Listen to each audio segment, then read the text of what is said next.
Magandang umaga po sa inyong lahat. Bago po tayo magsimula, samahan niyo po akong manalangin. Sige po, lahat po tayo ay tumayo at manalangin po tayo. Panginoon, marami pong salamat dahil panibago na namang linggo ang aming mararanasan at makakarinig na naman kami po ng inyong mga salita. At nawa, Panginoon, hindi po masayang ang inyong mga salitang ibibigay po sa mga kapatiran ngayon. At nawa, Panginoon, makatulong ang mga hamon para sa mga mananampalataya at kung merong mga hindi pa mananampalataya dito ay makita rin nila ang pangangailangan na kailangan nilang mag-respond, Panginoon, sa mga hamon sa umagang ito. Panginoon, kayo po ang pumagitna at ihanda niyo po ang puso ng bawat isa. Sa pangalan ni Jesus, Amen. Sige po, makakaupo na po kayo. Ang isang magulang po, nagbibigay po yan ng oras para proteksyonan yung kanyang anak mula sa mga anumang bagay na makakasakit dito o possible po na mga bagay na magiging dahilan para ikamatay ito. Kagaya po ng nakikita nyo kanina. At sa kabila po ng marami tayong mga gagaling na scientist na gumagawa ng mga modern medications, mga science or safety engineers na gumagawa ng mga technology para ma-scan yung mga sakit, hindi po ito natatalo, hindi po nila natatalo ang kamatayan. Sa kabila ng mga updated na pampabata, mga gamot na pampagaling, lahat ng tao ay papunta pa rin sa kamatayan. Actually po, according sa aking research, sige, next pa. Ayan, according po sa aking research, sa World Population Review, sabi po dyan, the global number of deaths per day po yan ha, is around 150,000 deaths. At nung November 6 po, 2023, na-report po ng World Population na merong 166,324 na namatay sa araw lang na yon. At kung titingnan nyo po yung study na yan, ito po ang nagpapakita na lahat tayo ay pupunta sa kamatayan. Lahat tayo ay mamamatay. Kaya nga po, minsan madalas parang ano yun, opposite. Madalas po tayo ay concerned kung paano tayo mamamatay. Ay, kapag namatay ako, gusto ko yung tahimik lang, yung pag natulog ako, patay na. Yung iba concern kung paano sila mamamatay. Yung iba naman concern kung kailan sila mamamatay. Sana gusto ko mamatay ako pag yung mga anak ko okay na. Gusto ko mamatay ako kapag nakita kong nakatayo na yung bahay. Pero tama po itong sinasabi ni Billy Graham. Ito po ang sinabi niya. How we die or when is not the main issue, but where do we go after death? Yan po ang pinaka main issue dapat isipin ng bawat tao. Kasi lahat po tayo mamamatay at ang tanong, saan ka pupunta pag namatay ka?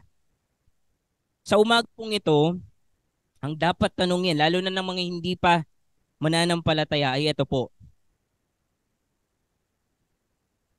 Handa ka na bang harapin ng Diyos? Excited ka bang i-meet siya? O baka natatakot kang ma-meet siya dahil alam mo kapag na-meet mo siya, baka dalhin ka niya sa impyerno.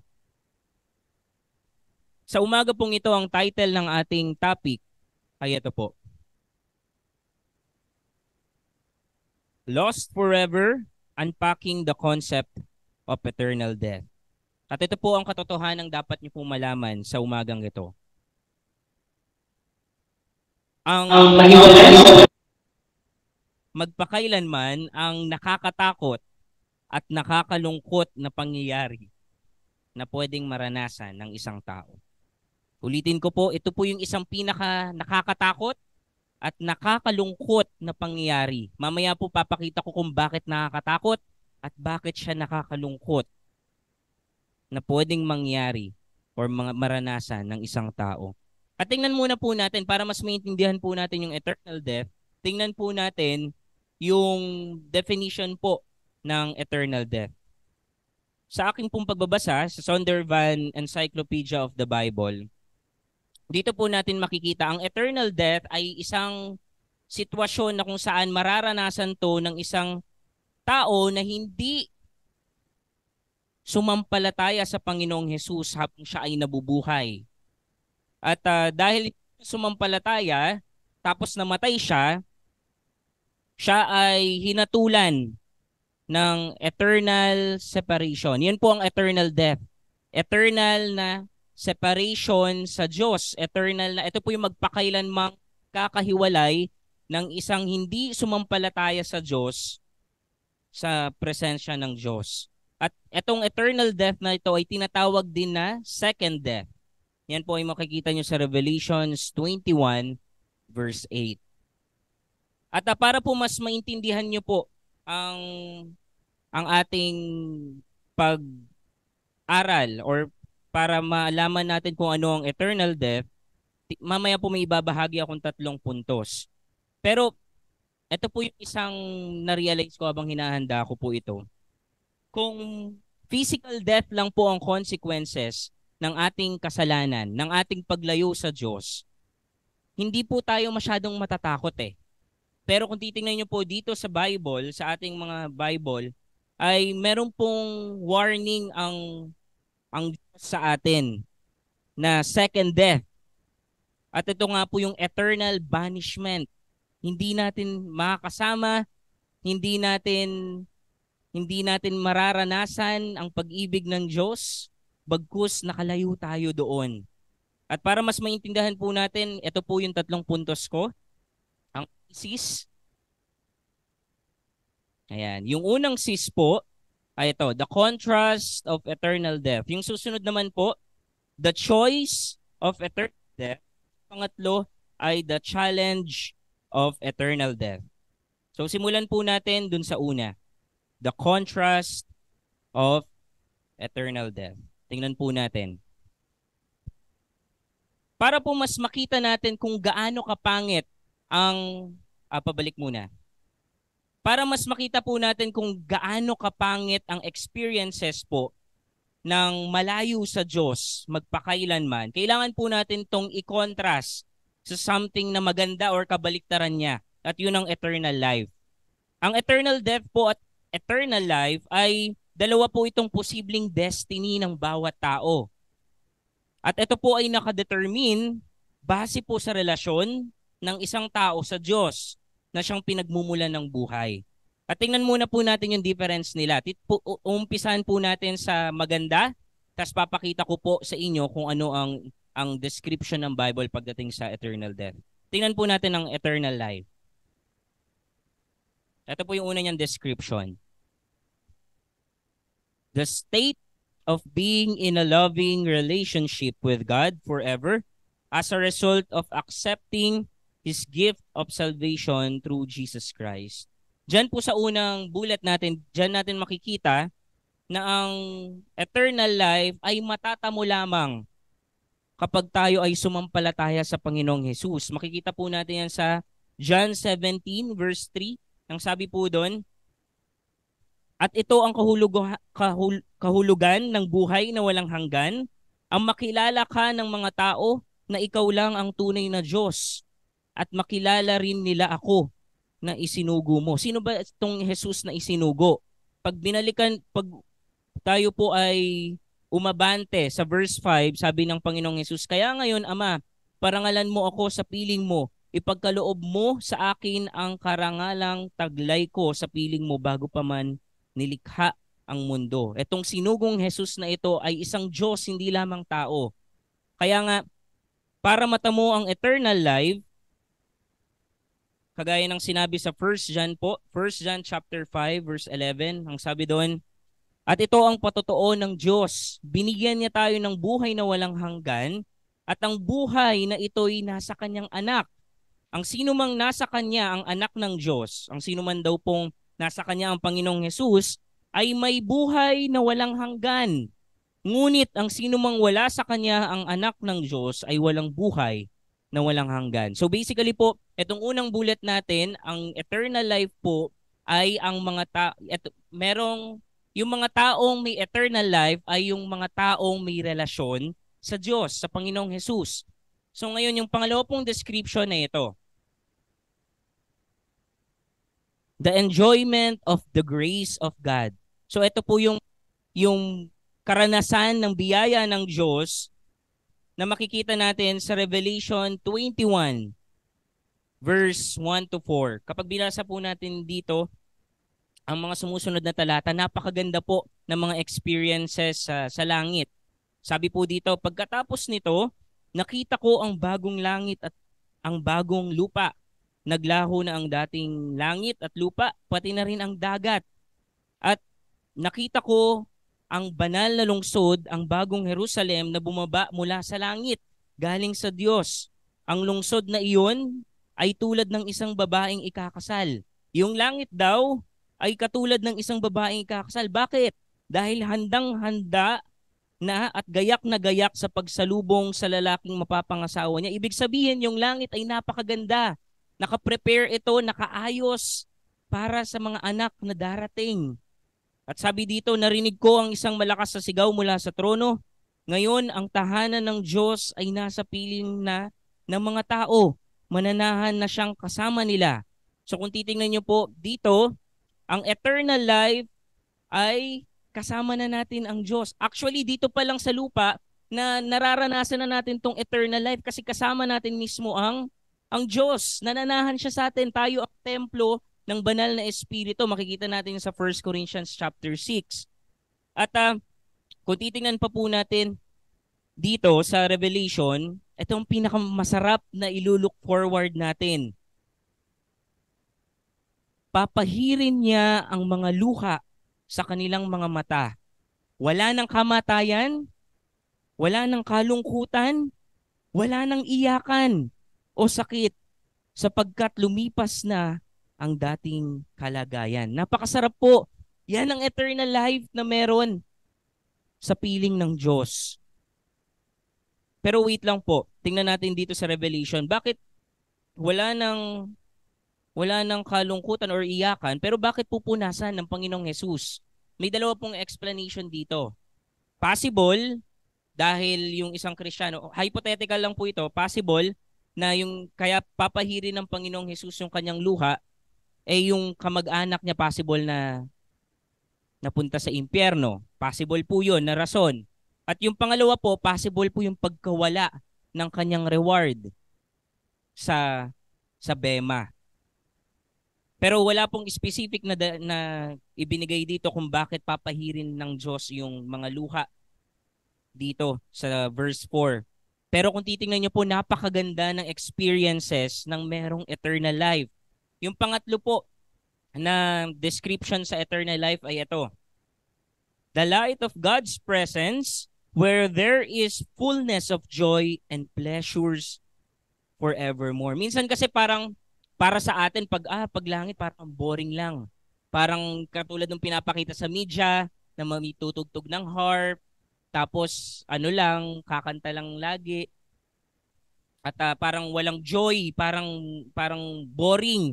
Pero kung titingnan niyo po talaga, yun po kasi yung pinapakita sa atin ng mundo. Pero kung babasahin po natin ang Psalms 16 verse 11, ang sabi po dito, at sa piling nyo, aking matatagpuan ang ligayang walang hanggan. Ito yung ligayang hindi maipoprovide ng mundo. Ang pinoprovide po kasi ng mundo, short-term enjoyment lang. Yes, masaya ka ngayon, pero mamaya hindi na. Pero sa piling ng Diyos, yung ligayang ipoprovide po nito ay buo. Fullness of joy. Kagaya ng pinapakita o sinabi ni David dito sa Psalm 16 verse 11.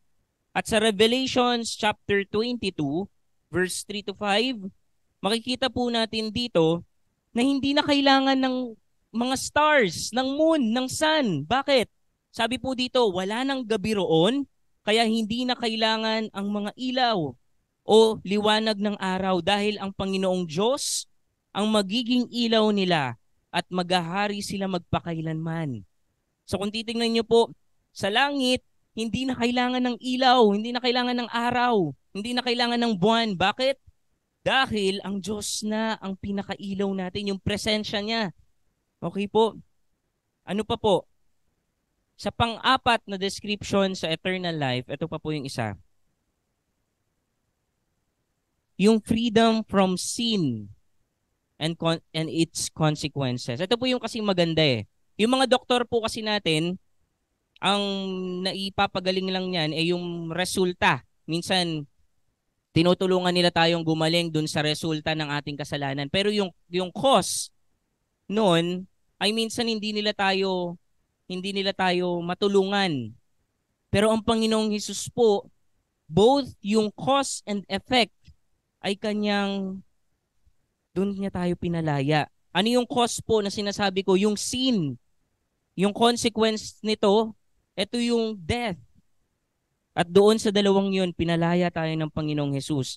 At sabi sa 1 John chapter 3 verse 2 to 3, balang araw kapag na-meet natin siya, tayo ay magiging katulad niya.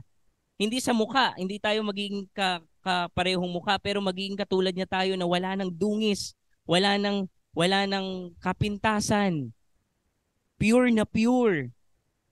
At yung last pong description ng eternal life na last ay ito po. Makikita natin siya. Makikita po natin siya. Sabi sa verse 4 ng Revelations 22, makikita nila ang kanyang mukha at isusulat sa mga noo nila ang kanyang pangalan. Napakasarap po noon. Makikita natin yung namatay para sa atin. Makikita natin yung resurrected body ng Panginoong Hesus, yung glorified body niya. Mamimit natin siya dun sa langit. Yan po ang eternal life. Ngayon, tingnan naman po natin yung eternal death. Tingnan natin kung gaano kapangit yung experiences ng isang hindi mananampalataya kapag namatay siya. Ito po yung mga experiences na yon. Una, the state of being separated from God forever. Tingnan po natin kung gaano kalungkot yung malayo sa Diyos. Tingnan po natin sa 2 Thessalonians chapter 1 verse 9. Ang sabi po dito, parurusahan sila ng walang hanggang paghihirap. Yun po muna yung tingnan natin. Dito pa nga lang po sa planeta natin, madikit ka lang dun sa mainit na kaldero, aaray ka na, aalis ka na. Sa mga estudyante, kapag binibigyan ng mga paperworks, gusto natin, bakasyon na sana Saturday na, sana Sunday na. Sa mga nagtatrabaho din, na pagod na, gusto, sana wala ng paperworks. Sana may mga app na makakatulong sa akin para mas mapabilis ang mga trabaho. May mga ganun na mga trabahador. Gusto nating makalaya dun sa paghihirap. Pero dito, sa impyerno, parurusahan sila ng walang hanggang paghihirap. Walang hanggang paghihirap. Ano pa po? At pagkawalay sa Panginoon. Nakita po na ginamit ni Pablo yung salitang at doon sa walang hanggang paghihirap at pagkawalay sa Panginoon. Dahil ganoon naman talaga po eh. Pag hindi natin kasama ang Diyos, expect po natin na mararanasan natin yung paghihirap na yon kapag tayo ay namatay. Pero kung kasama natin siya kapag tayo ay namatay, yung paghihirap na yon wala na. At ano pa pong sinabi dito? Ito po yung pinaka nakakalungkot. At hindi na nila makikita pa ang dakila niyang kapangyarihan. Gusto nilang mag-intervene ng Diyos sa impyerno. Panginoon, ang init dito. Panginoon, palayain niyo ako dito. Hindi ko na kaya. Please, Lord, patawarin niyo ako. Sabi dito, hindi na nila makikita pa ang dakila niyang kapangyarihan. Huwag na nating expect na mag-i-intervene ng Diyos dun sa impyerno. Dahil eternal na po yun, eternal separation. Wala nang second chance. Kaya nga dito pa lang sa mundo, ang dami na nating chance. Hindi natin alam kung kailan tayo mamamatay. Kaya nga kung meron pa pong hindi pa sumasampalataya sa Panginoong Hesus dito, ngayon ang araw ng kaligtasan. Ngayon po siya dapat tanggapin. Hindi bukas. Dahil po baka mamaya pag lumabas tayo dyan may mahulog na ref o kaya aircon. Tapos mamatay tayo bigla. O kaya baka may matisod dyan tapos biglang di na makahinga. Baka gumanon na. Yes, nakakatawa po siya. Pero paano kung mamatay kayo ng walang relasyon sa Diyos? Sana po wag natin paabutin yon. Dahil isa po ito sa mararanasan natin. Pangalawang description po, ang eternal death po ay tinatawag na second death dahil ito po ay susunod dun sa physical death.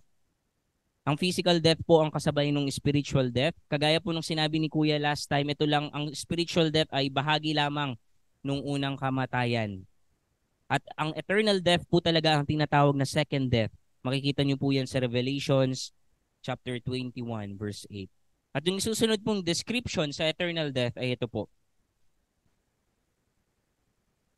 Suffering of the wrath of God and the torment of the lake of fire. Tingnan po natin ang description dito sa Revelations chapter 14 verse 10 to 11. Sabi po dito, ang makakaranas ng galit ng Diyos sapagkat parurusahan sila sa nagniningas na apoy at asupre sa harapan ng tupa at ng mga anghel ng Diyos.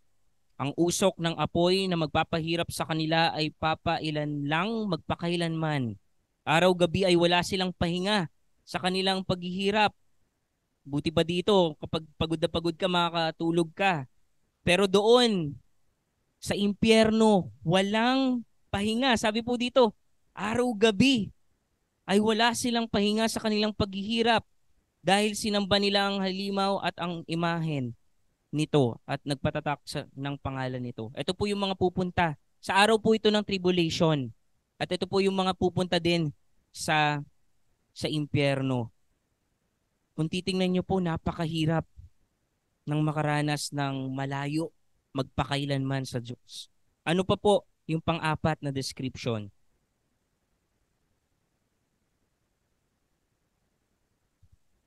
The darkness of God's absence, where there is no light or hope. Ito na po yung nakakalungkot. Umasa man na makakaalis ka sa impyerno, wala na. Hindi na talaga. Walang kapahingahan, walang kasiyahan sa impyerno. At yung panglima pong description ay ito. Kasama niyo po si Satanas doon kapag kayo ay namatay ng walang relasyon sa Diyos. Kasama niyo po si Satanas, yung kanyang mga kampon, pati yung mga unbelievers na hindi sumampalataya. Hindi po totoo yung mga sinasabi ng mga media na si Satanas ay nagahari o yung mga kampo niya doon sa impyerno. Hindi po. Kasama po sila doong paparusahan sa impyerno. Actually po, ang impyerno po ay hindi ginawa para sa tao. Actually, para sa mga kila Satanas po talaga at saka sa kampo niya. Pag pumunta po tayo sa Matthew 25 verse 41, ang sabi doon, doon kayo sa walang katapusang apoy na inihanda para sa dyablo at sa kanyang mga kampon. At yung last description po sa eternal death, ay ito po, makakaranas ng shame, ng disgrace, ng guilt, ng remorse dun sa choices nila. Magsisisi sila doon sa impyerno. Panginoon, bakit hindi? Lord, sorry, bakit hindi kita tinanggap noong nandun pa lang ako sa lupa? Bakit hindi ako nakinig kay Kuya JL nung nagpipreach siya? Bakit hindi ako nakinig dun sa nag-evangelize na dapat tinanggap ko po kayo?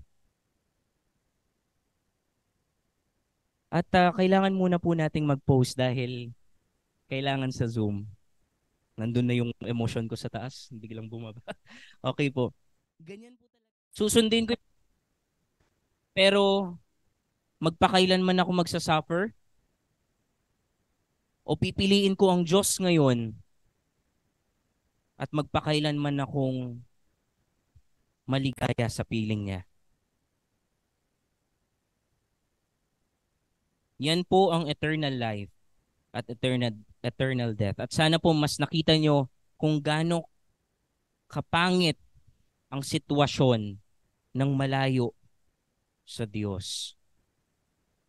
Tingnan naman po natin ang susunod na puntos. Nakita na po natin yung contrast ng eternal death sa eternal life. Punta naman po tayo sa choices. The choice of eternal life or eternal death. Sorry po. Gusto ko pong ipakita sa inyo ngayon na ang ikalawang kamatayan or eternal death ay hindi po yan ginusto ng Diyos para sa tao.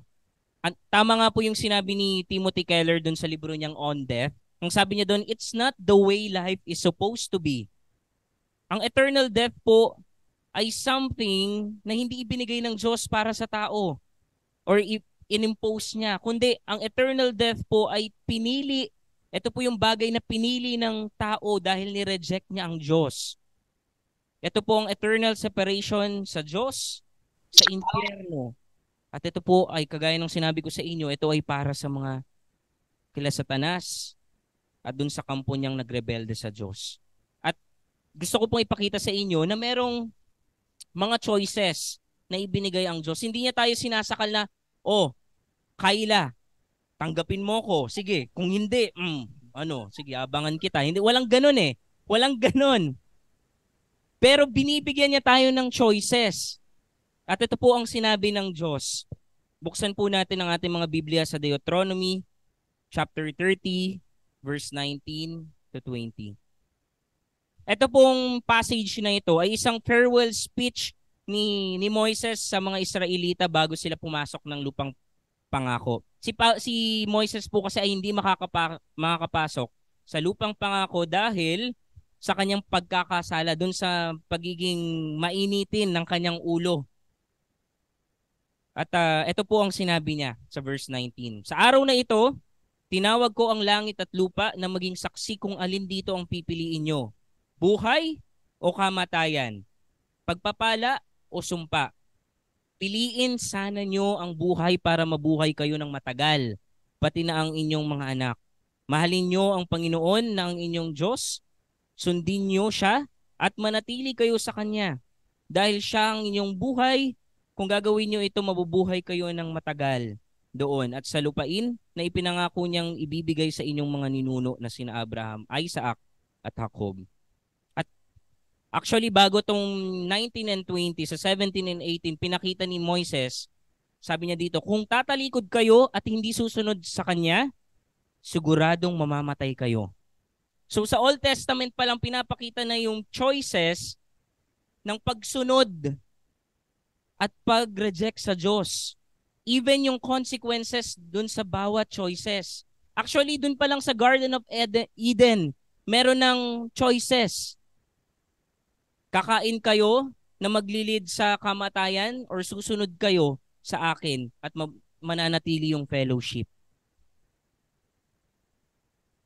Yung pangalawang, ayun, nandiyan ka pa rin. Sige pa, next na. Dun sa pangalawa pong verse. Sige pa, next pa. Sige pa. Ayan, sa Joshua 24, verse 14, isa din po itong sitwasyon sa Bible na kung saan pinapapili ni Joshua. Binibigyan niya ng choice ang mga tao kung sino ang isa-serve nila at kung sino ang hindi. At even sa susunod pong talata sa John 3:16 hanggang 18, ito po ay part ng conversation ng Panginoong Jesus siya ni Nicodemus na isang Jewish leader na pumunta sa kanya ng gabi. At sinasabi niya kung paano magiging matuwid ang isang tao sa harapan ng Diyos. At pinakita niya po doon na lahat ng mga sasampalataya ay magkakaroon ng buhay na walang hanggan. At dumating ang Panginoong Jesus hindi para i-condemn ang tao, kundi para i-save sila. Kaya naman kung sino ang hindi sasampalataya sa Panginoong Jesus ay hinatulan na dahil hindi sila sumampalataya sa Panginoong Jesus. Yan po yung mga verses, mga marami pa po, pero ito lang yung mga verses na makikita natin na lahat tayo ay may choices. Hindi yung, wala akong choice. Ganito kasi ang sitwasyon ko, wala akong mapiling choice. Ngayon, yung susunod po natin titingnan ay yung mga verses naman na nireject ng tao ang Diyos. Ito po kasi yung may mga naniniwala po kasi na pag pinili ka ng Diyos, maliligtas ka. Pero dito po sa mga ipapakita kong verses, hindi porket pinili ka ay ligtas ka na. May choice ka pa rin. At titingnan po natin yung una na talata. Yung unang talata po ay sa Isaiah chapter 1 verse 2 to 4. Ang Israel po ay isang piniling bansa ng Diyos. Pero sinabi po dito ng Panginoon sa kanila, pakinggan nyo langit at lupa. Dahil sinabi ng Panginoon, inalagaan ko't pinalaki ang mga Israelita na aking mga anak. Pero nagrebelde sila sa akin. Kahit ang mga bakay kilala kanilang tagapag-alaga. At ang mga asno'y alam kung saang sabsaban sila pinapakain ng nagmamay-ari sa kanila. Pero ang mga mamamayan kong Israelita ay hindi nakakilala sa akin. Para bang sinasabi ng Panginoon, sana all, buti pa sila. Buti pa yung mga baka, buti pa yung mga asno. Nakikilala nila yung mga may-ari sa kanila. Pero kayo, hindi nyo ako kilala. Nire-reject nyo ako. Yan yung sinabi dyan sa Isaiah chapter 1 verse 2 to 4. Sa kabila ng sila ay piniling bansa, hindi nila piniling sundan ng Diyos. Bagkus reject nila sa pamamagitan ng kanilang pamumuhay. Next pong passage. Sa Jeremiah chapter 18 verse 6 to 12, dito po yung isang ginamit ng Panginoon, yung isang illustration ng isang potter na gumagawa ng pot or yung palayok.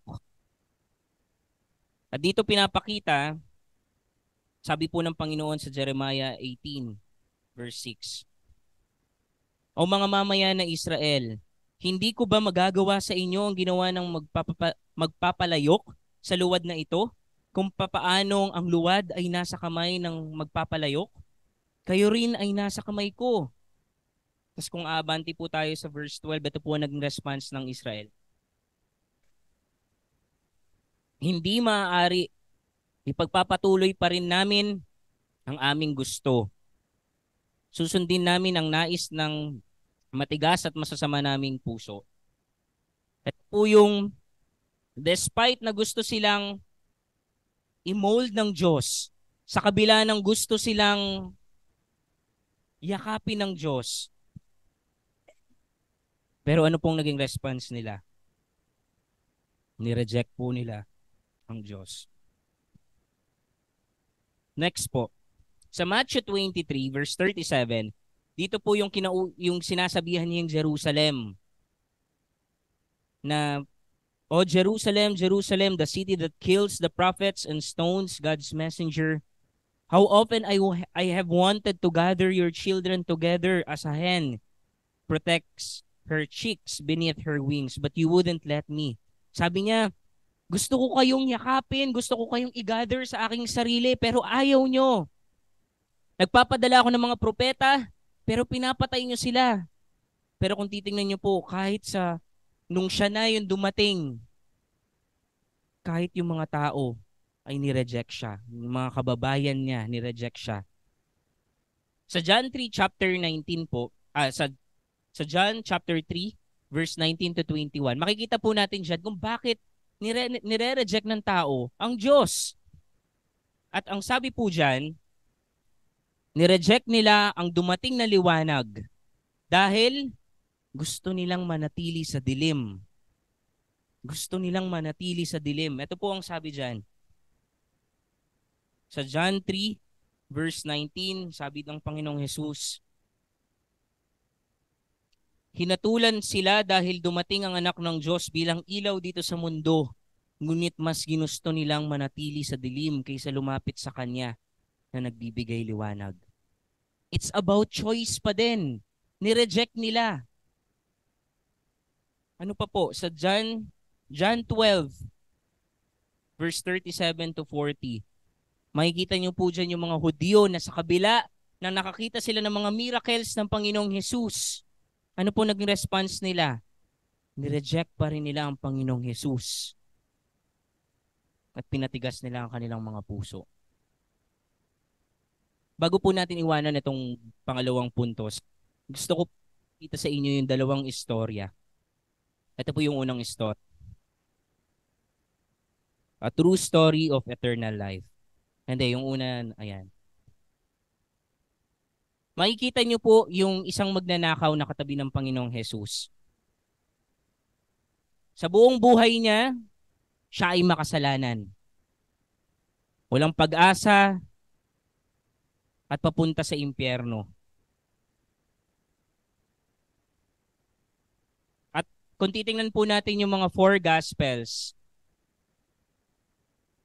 kasama siya nung una na nagmamak sa Panginoong Jesus.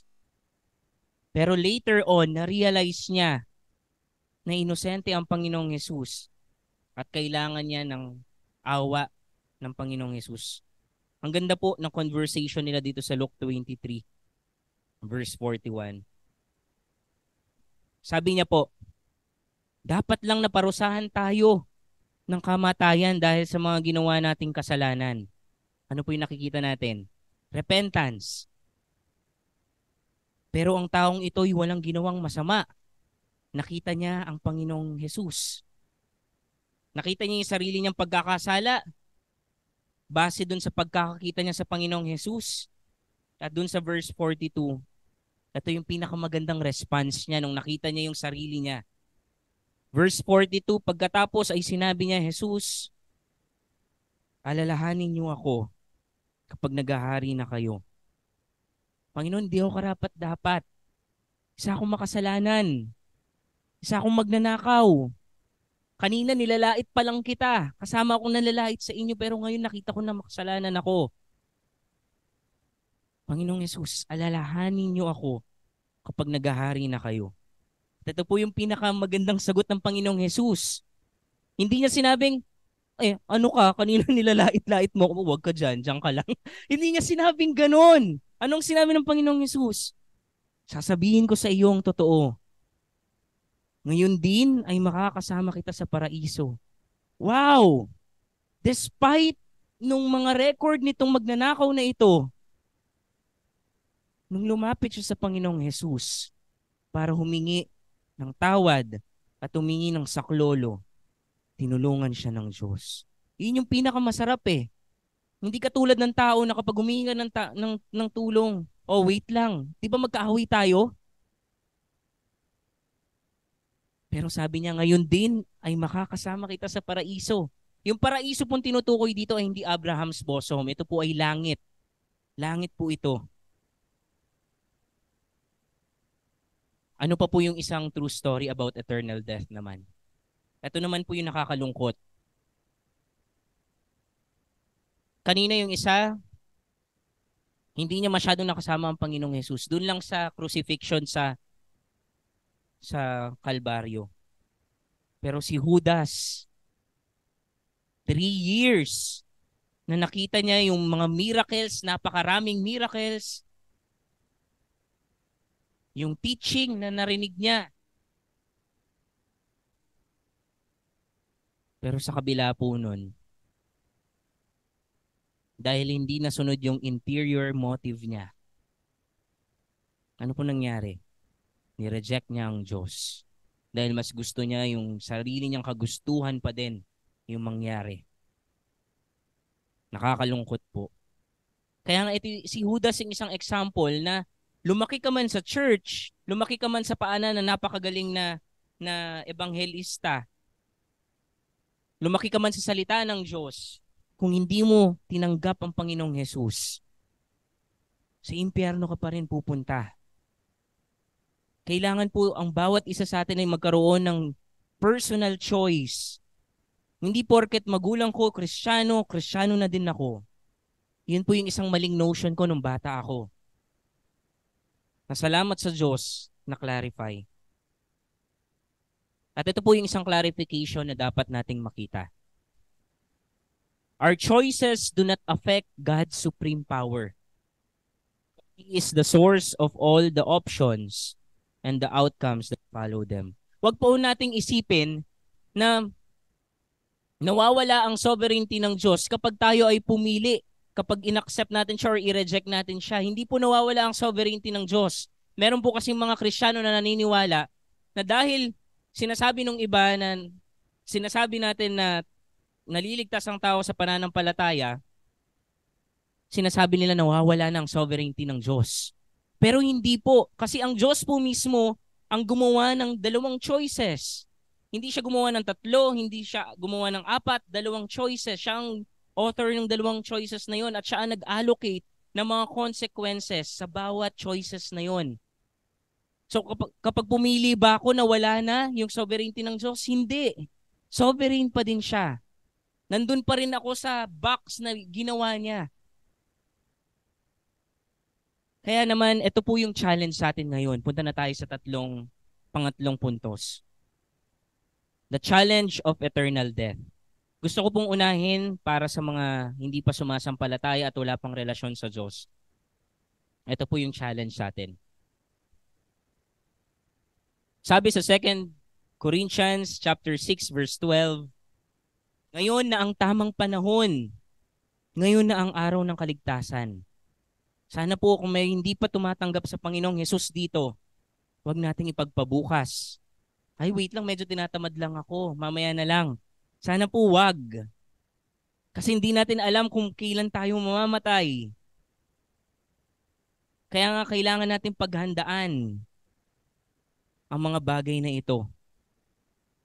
Yun nga yung minsan parang minsang nakakaligtaan.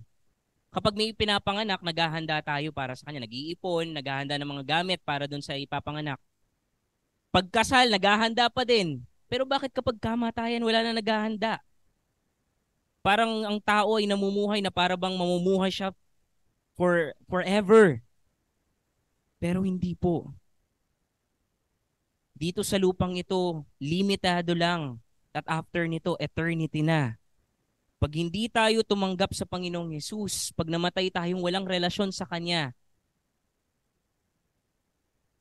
kawawa po tayo. Ang pinakamahalaga po dito ay yung relasyon natin sa Panginoong Hesus. Kaya may langit, walang kwenta ang langit kung wala ang Panginoong Hesus, kung wala ang Diyos doon. Dahil ang Diyos mismo ang nagbibigay ng magandang quality doon sa lugar na yon.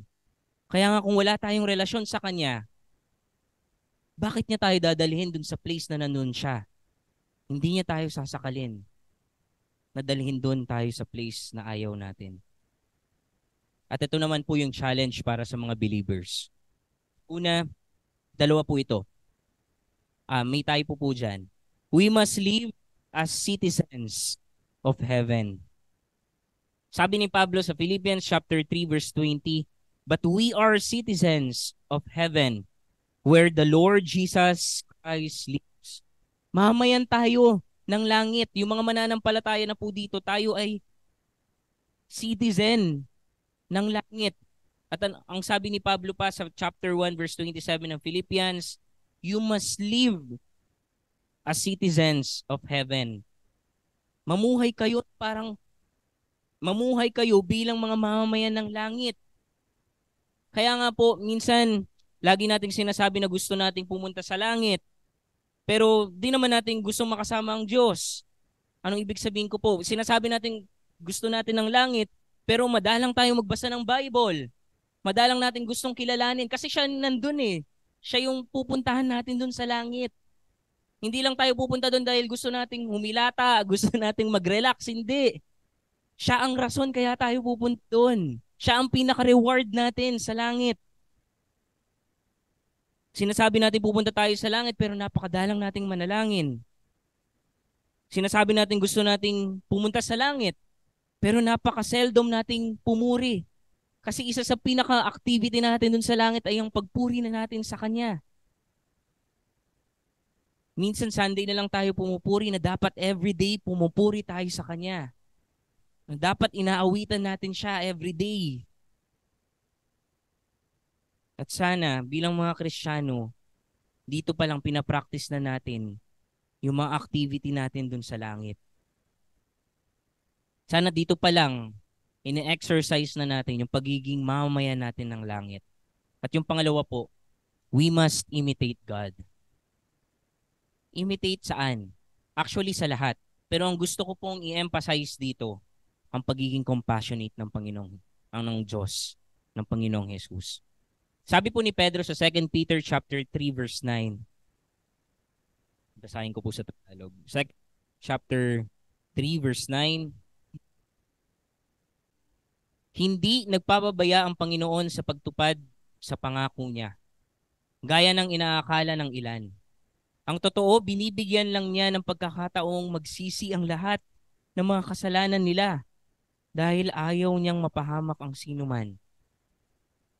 Kung may hindi pa po mananampalataya dito, bakit buhay ka pa? Kasi binibigyan ka ng chance ng Diyos.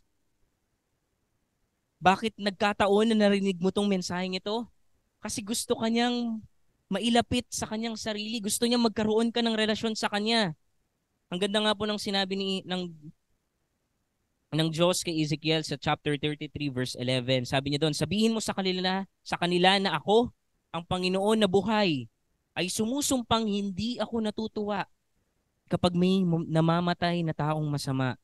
Ang nais ko'y magbagong buhay sila at iwan na ang masamang pamumuhay upang mabuhay sila. Kaya kayong mga mamamayan ng Israel, magbagong buhay na kayo. Iwanan nyo na ang mga masasamang pamumuhay. Gusto nyo bang mamatay? Sabi ng Panginoon. Doon sa una, we are challenged to live a citizen of heaven and to seek the will of our King. Dito sa pangalawa, we are challenged to share the gospel with others.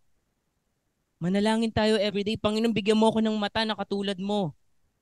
Na lahat na na-encounter kong unbeliever, makitaan ko sila na gusto ko silang bahaginan dahil gusto ko silang ilapit sa inyo. Panginoon, bigyan mo akong puso na gusto din yung iba na maligtas. Yes, hindi po natin sila maliligtas dahil ang Diyos lang ang makapagligtas sa kanila. Pero may kakayahan po tayo na ibahagi sa kanila yung mabuting balita ng kaligtasan. Yung mga kaklase ba natin na unbelievers, kung sinasabi na natin Christian tayo, nasisharean ba natin sila? Yung mga katrabaho natin, mga katabi natin, sa workplace, na hindi mananampalataya, na ibabahagi ba natin ang Panginoon? Mga kamag-anak natin na hindi pa mananampalataya, na ibabahagi ba natin ang Panginoong Yesus? Sana po magkaroon tayo ng puso katulad ng Panginoon. Magkaroon tayo ng pagiging compassionate na character katulad ng Panginoon. At sana po, nakatulong po yung 3 C's sa inyo ngayon para malaman po natin kung ano ang eternal death. Lagi po nating tatandaan sa mga hindi pa mananampalataya, ngayon po ang araw para kayo ay magkaroon ng relasyon sa Diyos. Narinig na po itong balitang ito at sana hindi nyo po palagpasin. Para naman sa mga Kristiyano, tayo po ay china-challenge ng salita ng Diyos na mamuhay bilang mamayan ng langit at sundin ang kalooban ng ating hari. Pangalawa, tayo ay china-challenge at inuutusan to share the gospel with others. Bilang pagtatapos po, ito po ang ating alalahanin.